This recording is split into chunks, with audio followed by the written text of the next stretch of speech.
Hey, what's up YouTube? Here's a quick example of a get home bag. Get home bags are very unique to your requirements. How far you're typically away from your own home is a big driver what you might put in your get home bag. But I'm going to run through this very quickly just so you have an idea and make adjustments that you think make sense for your situation. So I just picked a very simple backpack that we had extra. This is a get home bag for my wife's car. My wife, so the scenario of use is she can be as far as about 35 miles away from the house, and so in her particular case, she might need a few extra things to get home if for whatever reason her car wasn't working and help was not available. So it's a decent little backpack. You definitely want something that you can throw on your back and walk with. It's got a lot of pockets, so easy access to stuff. I took everything out just for time. Okay, so I've got a poncho. I've got two contractor style bags that could be used for all kinds of things, anything from more ponchos to making a shelter out of. Then I've got, and I think these are important, two Mylar safety blankets. Those are great at retaining your body's warmth and can come in handy. Just FYI also, if you opened up a contractor bag, split it open, spread it out, and then put one of those safety blankets inside, taped it inside, you could end up creating a really nice shelter that would radiate heat back at you. It's a pretty simple process. I could go into that sometime in the future. You can't have too many knives, so a fixed blade knife could always come in handy, whether it's helping you, build a shelter or do whatever you need to do. Obviously, personal protection if necessary. This particular knife has a sheath and fire starter flint with it as well. I've got water in the bag ready to go, some paracord.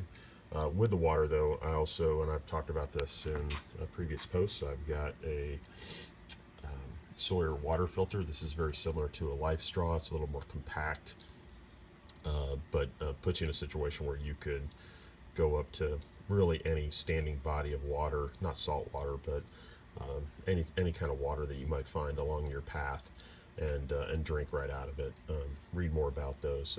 I like Life Straw. This is a decent option as well. A little bit of handy food that you might eat while you're walking, and I'll just make a quick note. Food, you need to obviously have a regular process of rotating out of your bag and getting something fresh in there so you don't have old stale food. That's not going to be very tasty, and make sure it's something that won't melt. I also have a bottle, and make sure it's like an aluminum bottle, something that you could boil water in if you absolutely needed to. Better safe than sorry. So not too much plastic. Plastic water bottles are fine for an initial use, but if you're in a situation where you might need to boil something, get yourself an aluminum bottle. Two flashlights. Two is one is none. I do have some extra batteries as well for one of them, and then a couple of tools, and also have knives in them as well. I am a big fan of Gorilla Tape. There are so many uses for them, you can't even go into it, but it's a great thing to have some Gorilla Tape. It's also a good idea to have some cash handy. You just don't know what you might need.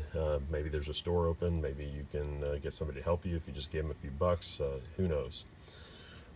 Fire starting, multiple ways of starting fires, from the flint that I talked about before on the knife to matches. Waterproof matches are probably the best, and some wet fire, and hey, big lighter never hurts.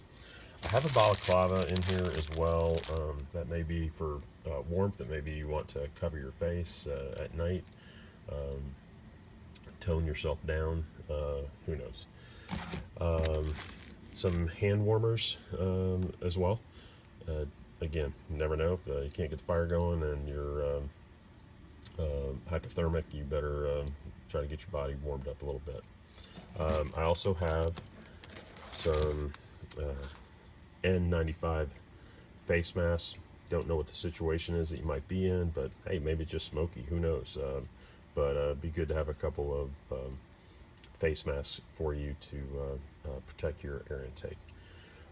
Okay, so this is, I'll just say, a bit overkill for your typical get home bag. Having an MRE is generally not necessary. Usually your bulk amount of your food is going to be in the form of protein bars or something like that, a Cliff Bar, Kind Bar, whatever. Again, as long as it's not something that's going to melt on you. I'm tweaking our bags from time to time. MREs are in here because we were going on a slightly longer trip and wanted to have some more sustenance for us. So that's why those are in there, but I do tweak those around quite a bit.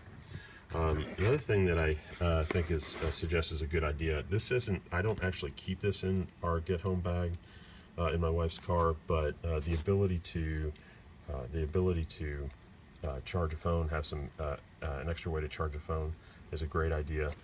The reason why I mentioned that's not in our bag is because we keep in all of our cars one of these devices that can not only give your car a jump, but also has USB ports, and this thing could charge 4 or 5 different iPhones, iPads, whatever. So it's a great way to take care of your 12-volt charging needs in a pinch, and they're in all our cars. But if you're putting your get-home bag together and don't have something like that, I would highly recommend getting a portable USB charger that you'd have in there. So anyway, there it is. It's a very low production value overview. I just took everything out, so didn't have to bother digging through it. And I hope this helps give you some ideas. Feel free to ask me questions. Thanks.